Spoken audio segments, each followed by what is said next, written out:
El reino de Dios y el reino de los cielos. Capítulo 11. El reino de los cielos. La esencia de quienes han de entrar en él. Parte cuarta.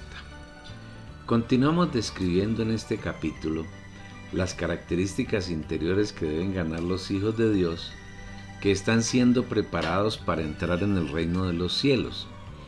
Anhelamos que la lectura minuciosa de este libro sea una buena ayuda para lograr este cometido. Séptimo, pacificadores. La gracia. La séptima característica que deben reunir los santos que han de reinar con el Señor en el reino de los cielos hace referencia a la paz. Ser pacificadores es irradiar la paz del Señor en todo lugar donde el creyente se encuentre. Pero la paz es una consecuencia del disfrute de la gracia. En 13 de las 14 epístolas escritas por Pablo y en las 2 de Pedro es constante un saludo más o menos con las siguientes palabras: gracia y paz sean a vosotros de Dios nuestro Padre y del Señor Jesucristo. Este saludo, que se hizo corriente en los apóstoles para bendecir a los hermanos y a las iglesias a quienes enviaron sus cartas, nos muestran que la paz es la consecuencia lógica del disfrute de la gracia. ¿Y qué es la gracia? Algunos creyentes dan una definición superficial y simplista, afirmando que es un don inmerecido, que es algo que nosotros no merecíamos, pero que por la misericordia de Dios nos ha sido dado. Eso es verdad. En esa definición tienen razón quienes la proclaman, pero es muy simple y es poco espiritual. Procuraremos ver profundamente qué es la gracia, de acuerdo con lo que encontramos en la Biblia. En primer lugar, apreciemos lo que el Señor nos dice en Hebreos 4, versículo 16. Acerquémonos, pues, confiadamente al trono de la gracia, para recibir misericordia y hallar gracia para el oportuno socorro. El Señor nos invita aquí a que en plena confianza nos acerquemos al trono de la gracia, para que en él hallemos gracia y misericordia y seamos socorridos en el tiempo oportuno. El trono de Dios es un trono de gracia y desde él hay un fluir continuo de gracia y misericordia para quienes nos acercamos a él. 2 capítulos de la Biblia nos dan una revelación más o menos completa de lo que hay en el trono de Dios que está en el cielo. Apocalipsis 4 y 5. Al comienzo de estos capítulos, Juan nos habla de lo que vio cuando fue llamado a subir al trono del Señor. En primer lugar, vio un trono establecido, sobre el trono a uno sentado. Luego él hace una descripción de la apariencia del trono y de quien está sentado en él, asemejándolo a piedra de jaspe y de cornalina. Alrededor del trono hay 24 tronos y en ellos sendos ancianos sentados, vestidos de ropas blancas y con coronas de oro en sus cabezas. También hay alrededor del trono un arco iris con apariencia de esmeralda. Delante del trono hay 7 lámparas que arden, que son los 7 espíritus de Dios, y en medio del trono hay 4 seres vivientes de características especiales, y también está el Cordero, y con él billones de ángeles. Los ángeles, los seres vivientes y los ancianos están allí para adorar y alabar al que está sentado en el trono y al Cordero, por lo que Él es, por lo que hizo, por lo que está haciendo y por lo que hará. Entonces el trono de Dios es un ámbito de adoración y alabanza, y es un ambiente de disfrute de todas las riquezas de Dios, lo que Él es, lo que tiene y lo que ha logrado mediante su plan de redención. A ese trono maravilloso el Señor nos invita a que nos acerquemos confiadamente. En Apocalipsis 22, versículos 1 y 2, encontramos una nueva referencia al trono, de donde sale el río con unas características muy especiales. Y me mostró un río de agua de vida, resplandeciente como cristal, que salía del trono de Dios y del Cordero, en medio de la calle, y a uno y otro lado del río estaba el árbol de vida, que produce 12 frutos, dando cada mes su fruto, y las hojas del árbol son para sanidad de las naciones. Este río representa el fluir de todas las riquezas de Dios, especialmente su vida eterna, que llena de vida todo lo que toca. El hecho de que el árbol de la vida crezca a uno y otro lado del río quiere decir que la vida eterna con todas las riquezas de Dios está llegando a quienes contactamos ese río. Esta vida nos suple, sana todas aquellas cosas que pertenecen al hombre viejo, nos llena de vida de Dios y nos hace el hombre nuevo. Todo esto nos lleva a colegir que la gracia de Dios no es solamente algo tan sencillo como un don inmerecido, sino que la gracia es mucho más profunda y compleja que esa simple definición. Si miramos Juan 1, versículo 14, podremos apreciar la gracia con mayor profundidad. Y el Verbo se hizo carne y fijó tabernáculo entre nosotros. Y contemplamos su gloria, gloria como del unigénito del Padre, subrayado, lleno de gracia y de realidad. Nuestro hermano Juan, que fue un testigo ocular de la presencia en carne del Señor Jesús, quien es Dios, nos dice que Él lo vio lleno de gracia y de realidad. La gracia entonces es una persona. Es Dios con todo lo que es en su persona, con todo lo que Él tiene y con todo lo que Él ha realizado, está realizando y realizará. En consecuencia, en la gracia se encuentra la naturaleza de Dios, que la Biblia identifica especialmente con muchos atributos. Hablemos de ellos. Vida. Dios es vida, vida eterna, la vida que nunca muere. La muerte no tiene ninguna potestad sobre ella. Por el contrario, esa vida vence la muerte. La vida eterna no se corrompe, es incorruptible, es decir, no es afectada por ninguna inmundicia, ni por nada que quiera destruirla. Igualmente, la vida eterna de Dios es inmarcesible, es decir, no se marchita, lo cual quiere decir que no se envejece. No la afectan los años porque Dios es eterno y eternamente es el mismo. Sus años no acaban. Ellos perecerán, mas tú permaneces para siempre.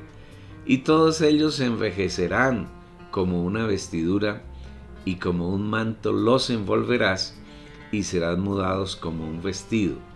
Pero tú eres el mismo, y tus años no acabarán. Hebreos 1, versículos 11 y 12. El Señor a sus hijos nos ha dado el privilegio de participar y de disfrutar diariamente de esa vida, y podemos disfrutarla yendo con confianza al trono de la gracia. Acerquémonos, pues, confiadamente al trono de la gracia para recibir misericordia y hallar gracia para el oportuno socorro. Hebreos 4, versículo 16. Santidad. Dios es igualmente santo, es separado de todo, no es igual a nada, no es afectado por el pecado. En Él no hay nada corrupto, Él es santo, en Él no hay nada inmundo.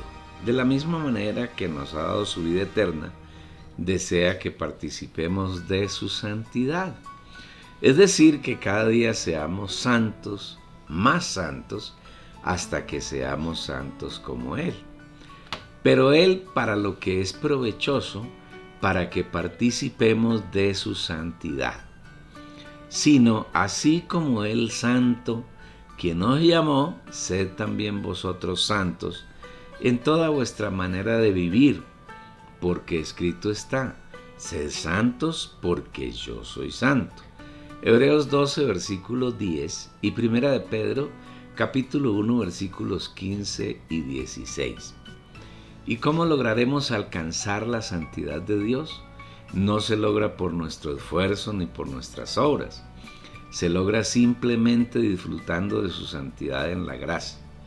En la medida que disfrutamos de las riquezas del Señor mediante su gracia, acercándonos confiadamente al trono de la gracia, llegaremos a ser completamente santos. Ser santos sencillamente es estar saturados en nuestra alma de su naturaleza santa.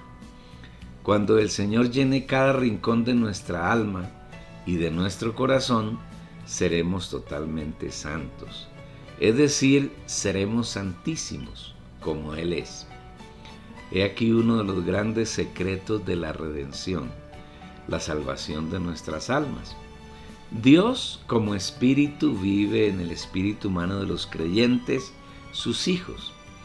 Pero Él no quiere quedarse solamente en nuestro espíritu, sino que quiere llenar nuestra alma, saturarla de su naturaleza santa, y en la medida que nos disponemos, que le abrimos nuestro corazón, nos va llenando hasta saturarnos completamente.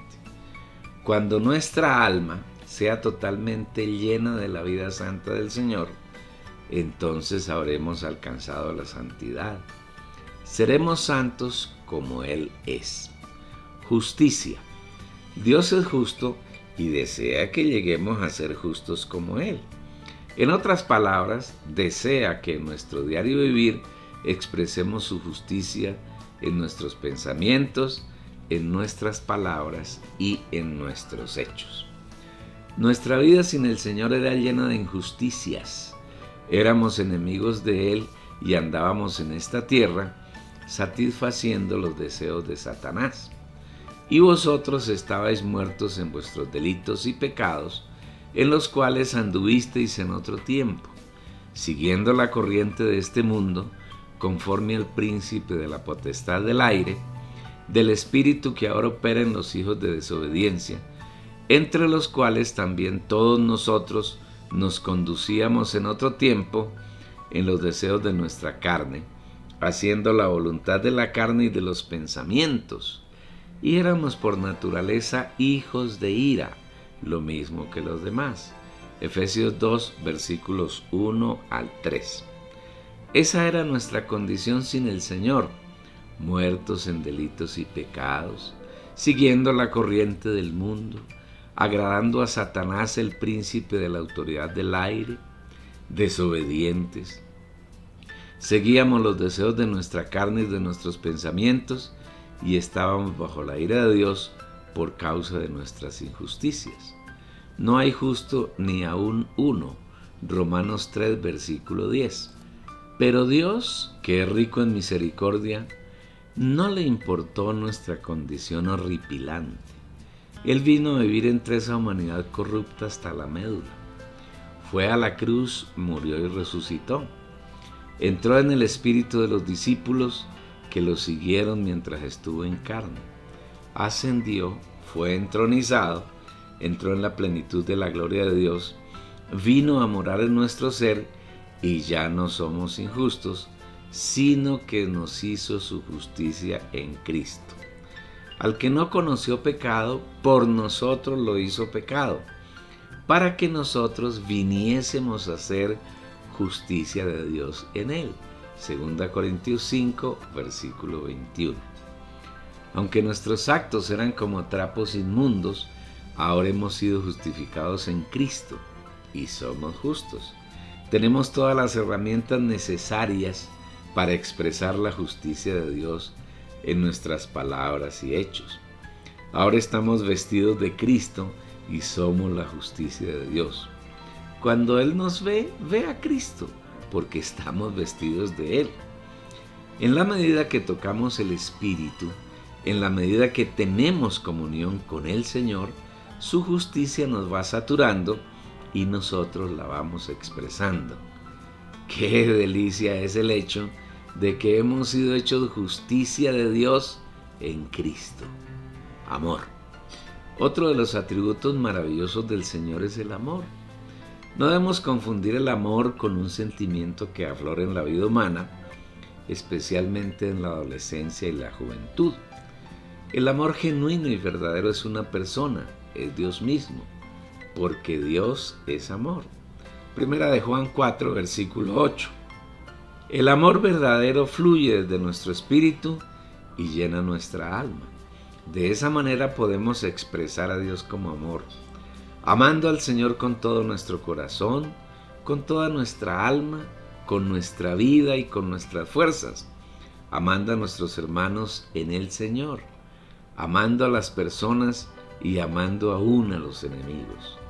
Esto nos lleva a colegir que el amor es una labor en la que debemos trabajar diariamente, acordándonos sin cesar delante del Dios y Padre nuestro de vuestra obra de fe, subrayado de vuestro trabajo de amor y de vuestra perseverancia en la esperanza en nuestro Señor Jesucristo.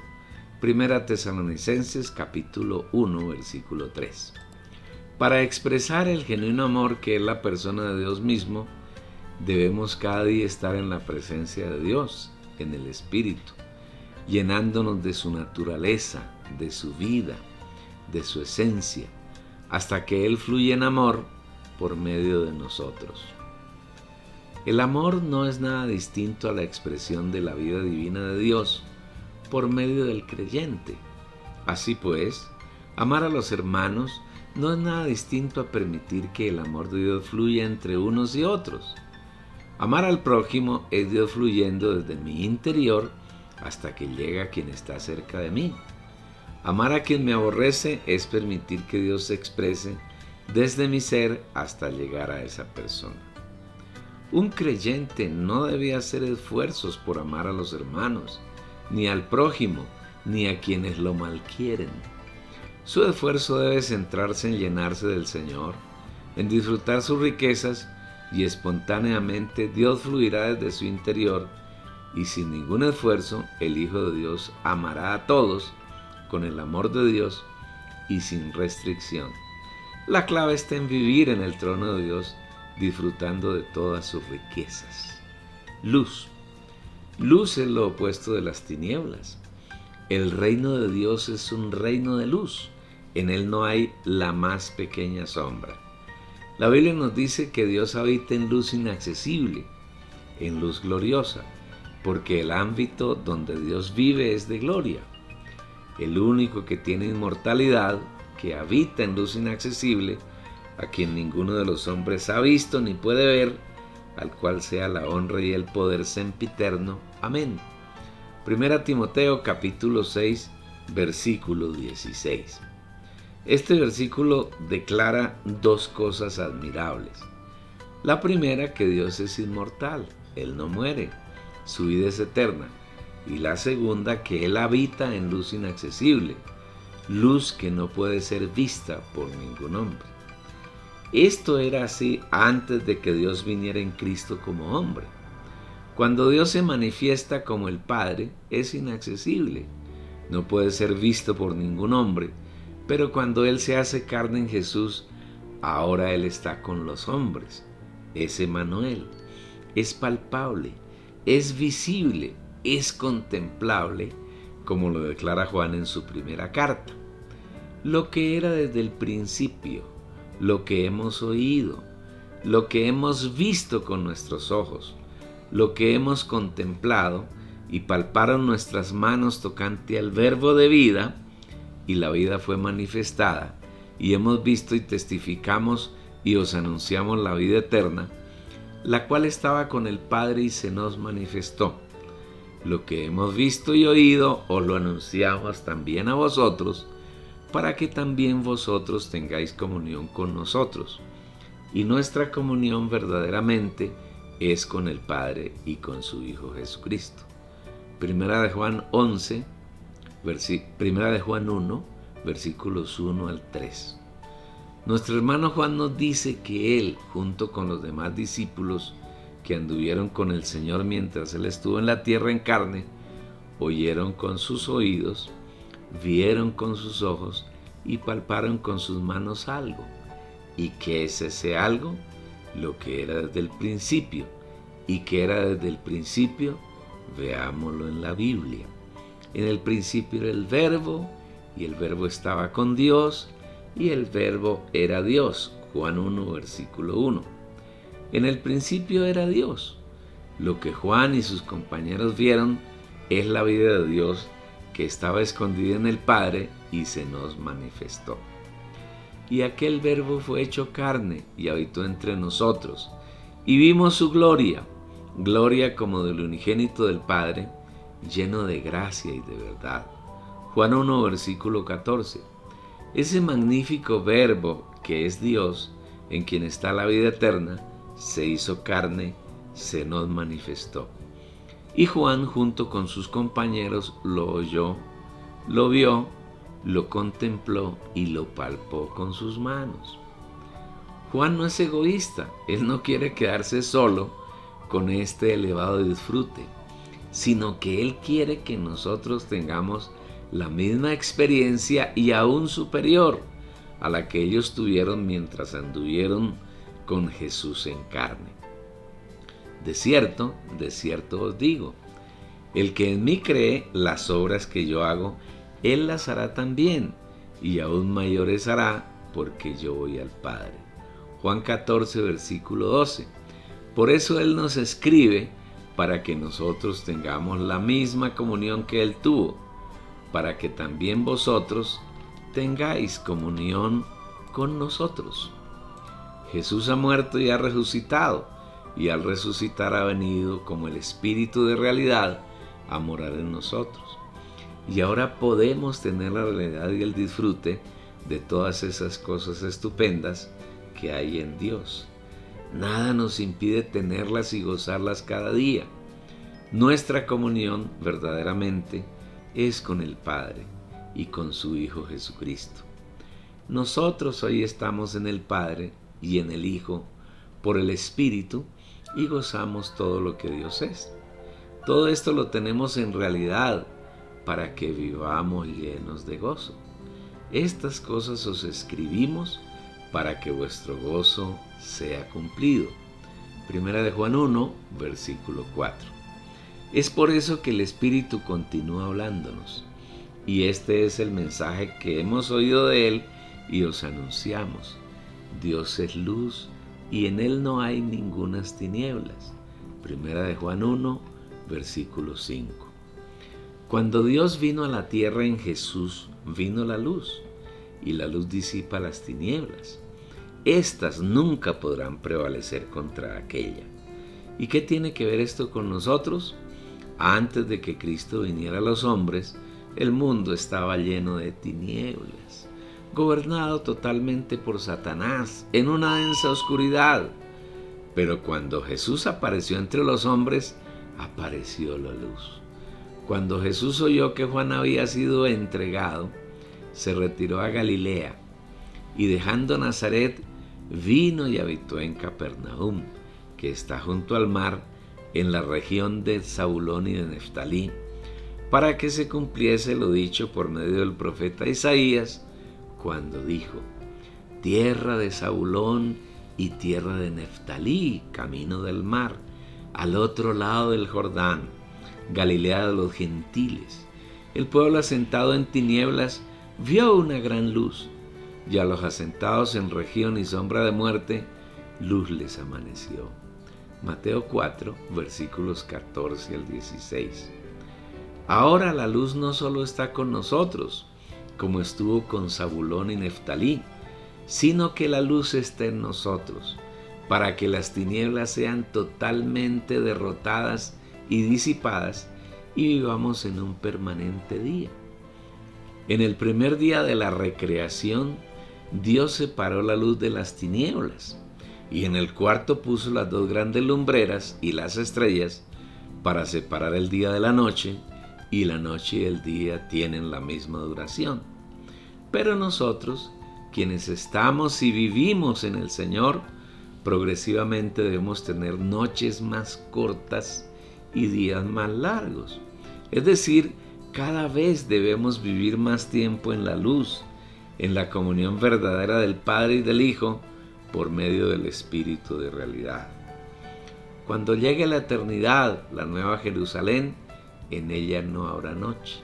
Ya no hará falta la lumbrera mayor, porque viviremos en un eterno día. Viviremos por la eternidad en Dios como luz, pero los hijos del reino de los cielos, quienes estamos siendo entrenados para entrar en él cuando venga el Señor, debemos aprender a vivir la realidad de la nueva Jerusalén hoy, ya, en este día. Pero si andamos en luz como Él está en luz, tenemos comunión unos con otros, y la sangre de Jesús su Hijo nos limpia de todo pecado. Primera de Juan, capítulo 1, versículo 7. En Apocalipsis 4, el Espíritu nos muestra cómo Juan estuvo en la plenitud de la luz de Dios, porque estuvo contemplando y disfrutando la plenitud de su presencia, indicándonos con esto que nosotros podemos también vivir esa experiencia. Para lograrla, solo hay un requisito: estar en el Espíritu.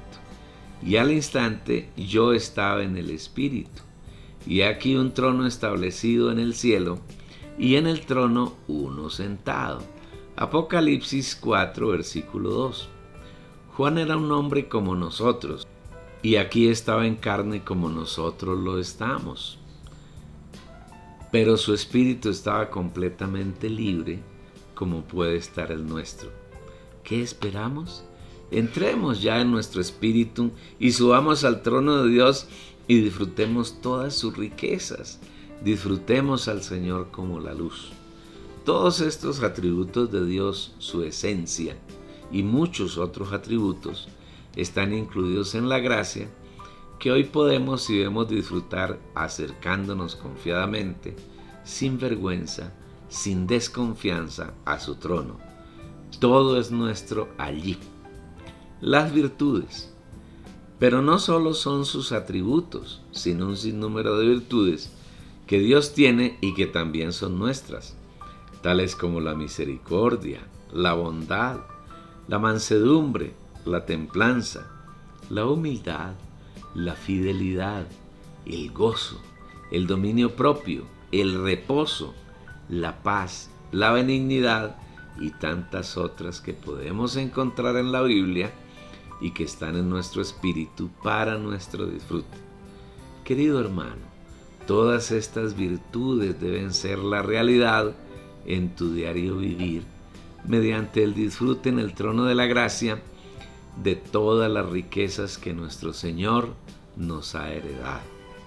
Por eso, no te esfuerces por ser misericordioso, simplemente disfruta diariamente de la misericordia del Señor, y su misericordia fluirá de ti espontáneamente.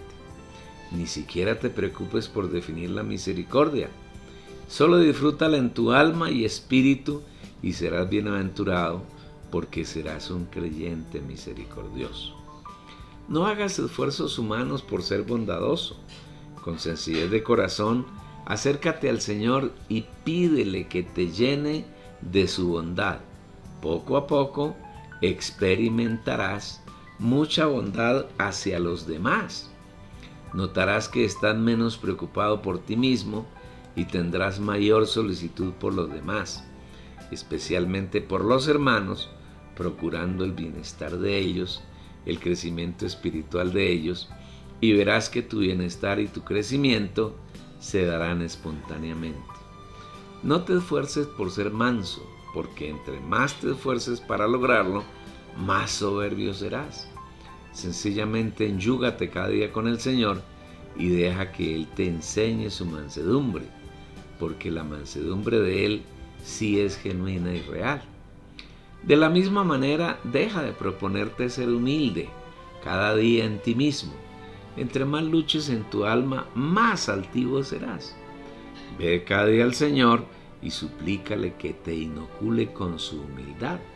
Enjúgate con Él y aprende de Él a ser manso y humilde de corazón. Su mansedumbre y su humildad llenarán tu alma de una paz profunda. Tomad sobre vosotros mi yugo y aprended de mí, que soy manso y humilde de corazón, y hallaréis descanso para vuestras almas. Mateo 11, versículo 29. Un creyente carnal lucha en su alma por ser templado, es decir, por dominarse a sí mismo, y entre mayor es su lucha, mayores son sus fracasos. No debemos olvidar lo que el Señor nos dice en Juan 15, versículo 5. Porque separados de mí, nada podéis hacer. Lo que debemos hacer es disfrutar cada día más al Señor, permanecer más tiempo en el Espíritu en el trono de la gracia. De esta manera la genuina templanza, que es el mismo, fluirá en nosotros espontáneamente y no cometeremos tantos errores por ser tan ligeros como nos ocurre con mucha frecuencia. Si tocamos el Espíritu cada día, si vivimos en Él cada momento de nuestra vida, la fidelidad, la benignidad, el gozo y todas las demás virtudes serán realidad en nosotros. En otras palabras, el Señor expresará por nuestro medio todas sus virtudes y tendrá en nosotros grandes satisfacciones y podrá decir lo que dijo de Jesús en reiteradas ocasiones. Este es mi Hijo amado, en quien me complazco. Mateo 3, versículo 17 y capítulo 17, versículo 5. Imagino que vas progresando, que te vas llenando más de entusiasmo por ser un vencedor, por entrar en el reino de los cielos. Y por eso el Señor nos está dando esta revelación, para que el oyente y el lector puedan crecer en Él y llegar a ser vencedores. Y también para que tú ayudes a otros a que sean vencedores, a que maduren, a que crezcan, disfrutando de esta rica palabra. Envíale la dirección de la página www.las-primicias.com.